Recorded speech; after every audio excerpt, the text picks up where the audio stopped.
But when we talk about general managers, there's this, I don't want to call it blind faith. It's not blind faith, but almost this overconfidence. The benefit of the doubt. Yeah, this overconfidence that Howie's just going to have another great draft. And I love Howie Roseman. This is not me being critical of him. I would give him a lifetime contract. I said that yesterday. Give him a lifetime contract, best GM in the NFL, maybe in all of sports.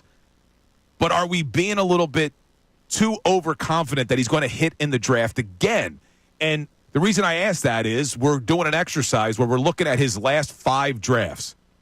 And it's unlikely, I think, that he's going to be able to hit again when you look at what he's done. So in 2024, we declared it an absolute hit. Let's look at 2023. The first 2 picks alone, man, Jalen Carter, Nolan Smith. I don't even think we need to go through the rest of the draft. Huge hits. But you could go, let's jump down all the way to the 7th round. Moro Ojomo. That may be the best draft pick he's had. Ringo, Tanner McKee. Keely Ringo, Tanner McKee, Sidney Brown, Tyler Steen. Now, question mark still on Tyler Steen. Not for me, but yes, yeah. I know you're high on Steen, right? And I've heard a lot of people on the other side of that where they don't think that Steen is necessarily going to be the answer at guard. You disagree. You think he will be the starter this year. I do. And he was the front runner last year, but you got to give credit to Mekhi Becton for seizing the opportunity when Steen had the ankle injury. But I think he moves pretty well for the guard spot, for that guard position. And when you have premier players on that offensive line, you can kind of hide that right guard. I think he's going to be just fine. All right, so when we're looking at that draft, massive hit. Again, just between Carter, Nolan Smith, Moro Ojomo alone would do it for you. But when you add in your confidence level in Tyler Steen, and then Sidney Brown, Keely Ringo, we'll see what we have. I'm higher on Ringo than you are. Yes. I know. I heard you yesterday with Tyrone saying he's very handsy at definitely. practice. I still have confidence that Ringo's going to show us something. But either way, we'll declare 2023 a hit. Then you go to 2022.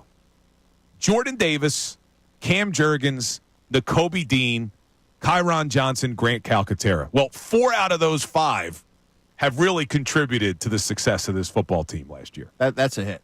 Massive hit. Like, these are all massive hits. This is why I'm proving my point. I know you're going to disagree with me, but I'm proving my point here. 2021, another massive draft for Howie Roseman. Devontae Smith, Landon Dickerson, Milton Williams. You got Kenneth Gainwell in that draft.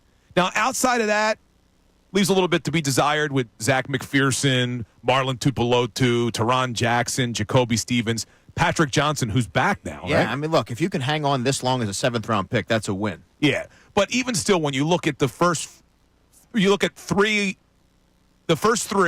and then his 5th rounder in Kenneth Gainwell, again, massive hit. Yeah, that's a hit. I think we would all agree the last time he had a bad draft would have been 2020 because he took Jalen Reagor over Justin Jefferson. But they also got Jalen Hurts that year. Like, that's sometimes what we forget is like, 20. Yeah, that might outweigh all the bad. Yes, but 2020 outside of Jalen Hurts was kind of a disastrous draft. You had Jalen Reagor over Justin Jefferson. You took Davion Taylor in the 3rd round, Kevon Wallace, Jack Driscoll, John Hightower, Sean Bradley, Quez Watkins in the 6th. Prince Winogo. I don't even remember Prince. Prince Tega Winogo. Yeah, he had on the Chiefs practice squad or something. Yeah. And then Casey Toohill, who didn't work out here either. So when I look at this, let's say, even though they got Hurts in the 2020 draft, right? Let's say that was a miss, right? That would mean that Howie Roseman has had 4 drafts in a row that we would call massive success. 4 drafts in a row, massive success. When you look around the NFL and you look at the hit rate of even the best general managers, even the best teams when it comes to the draft, can he really go 5 for 5? Like, are we really expecting him to go 5 for 5, Andrew? I am. I absolutely am. Look. What evidence do you have to suggest that he won't nail this draft? All right.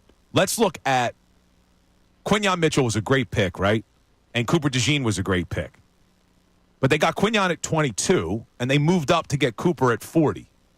They're not picking until 32 and 64. I know where they're picking. So, I mean, you're going to have to... I also know what kind of players should be within the range, and I'm trusting Howie Roseman to make the right decision. Then you look at the 2023 draft that we're saying massive success. They got Carter at 9, and they got Nolan Smith at 30. Right. So 2 of their best players they got even before they're on the draft board this year. But they got Nolan. You just said it. They got Nolan Smith at 30. So they've proven that they can find talent or the right player later in the draft. So, look, man, I'm pretty. And then 2022, Jordan Davis was taken 13th overall. 2021, Devontae Smith was taken 10th overall. It's just knowing what you know about the NFL, okay? Knowing what you know about what the likelihood is of success. It's a crapshoot. Even picking in the top of the draft is a crapshoot.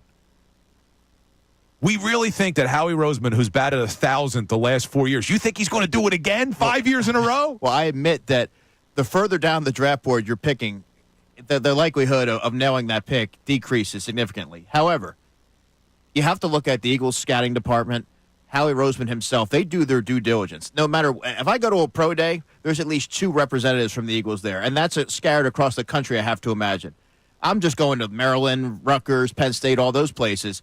They do their due diligence, and I think that Howie Roseman is one of the savviest general managers, the savviest general manager in the sport, and he always goes into every offseason not looking to be just fine. He takes it personal. He wants to make sure that he sets the team up for sustained success, and based on track record alone, I mean, I don't know how you can be anything other than optimistic.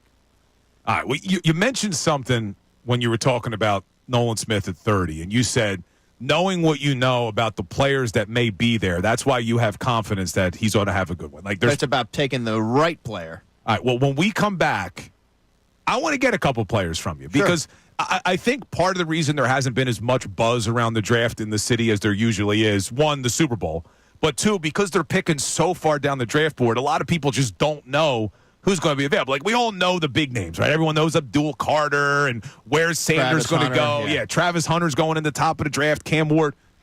But who's going to be there? Like, give me some players that maybe the Eagles could get in the bottom of the draft where you think they could come in year 1 and maybe contribute to this team that's trying to repeat. So we'll get a name from Andrew DeCecco.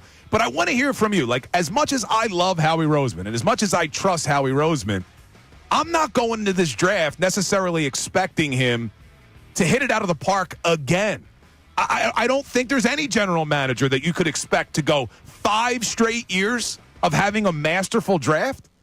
So I want to hear from you. 610-632-0975. We'll get a couple players that could be on the board from Andrew DeCecco when we get back.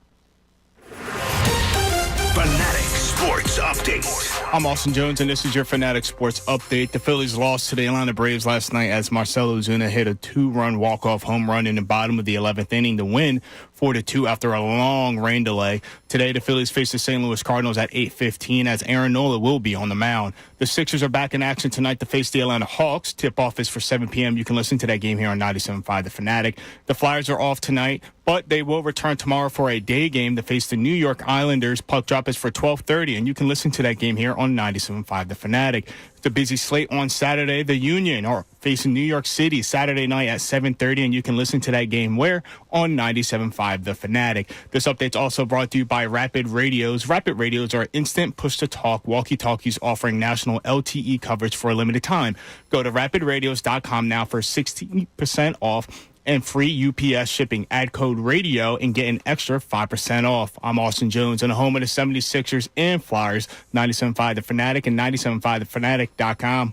Hey, everybody, it's Bill Colarulo. Thanks for watching. We appreciate it. Make sure you like and subscribe to our channel so you can engage during the show, and you're not going to want to miss all the content that we post. It's not only the live videos. It's videos after the fact. It's our shorts. It's all the content you want as a Philadelphia sports fan.